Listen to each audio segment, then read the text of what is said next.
Was the Russian sleep experiment real or just an internet hoax? According to the story, 5 political prisoners were captured and put in a Soviet research facility and told that they would be set free if they could stay awake for 30 days. So they were put into a sealed chamber that had microphones and thick glass portholes so they could see in and out, but there was no cameras and they would pump a gas that would keep them awake into the room. The chamber was stocked with books, cots, running water, a toilet, and enough dried food for a month. For the first 5 days, things were pretty normal. They were talking to each other, joking.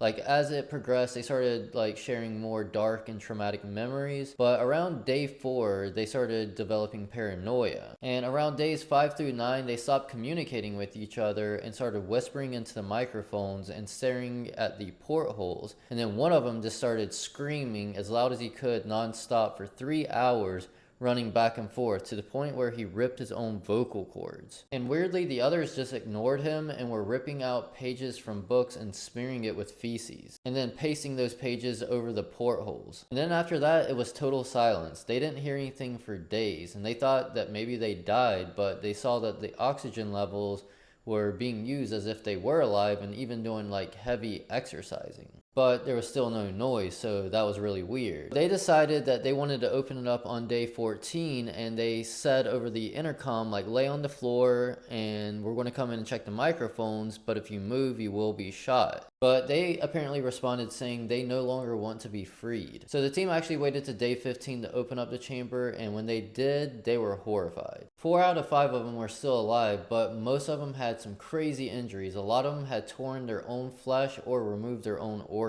The food rations hadn't been touched since day 5, but they were eating flesh. The test subject that had passed away, they had removed some chunks of meat from the leg and chest and then used it to stop up the drain in the middle of the chamber. So when they walked in, there was about 4 inches of water/blood that had pooled up. Some of them that were alive but had crazy injuries, like they had removed certain organs and just laid them out on the ground, but they were still alive somehow. And when they inspected their hands, they noticed that these injuries were caused from their bare hands, not from their teeth or anything like that. And most of the injuries were self-inflicted. Like the abdominal organs and 4 of the test members had all been removed. And all of the 4 remaining test subjects didn't want to leave the chamber and were begging for them to stay and to pump more gas into there. But yeah, they essentially fought to be able to stay in the chamber and to stay awake, and then apparently they tried to do surgery to put the organs back in, but people just started dying left and right, and they said pretty much it was impossible to save them at that point. And apparently some of the people that worked on the experiment took their own lives later because they just couldn't deal with it. Now, many people believe that this is just a made-up story, but some think that there could be some truth to it because of things like Unit 731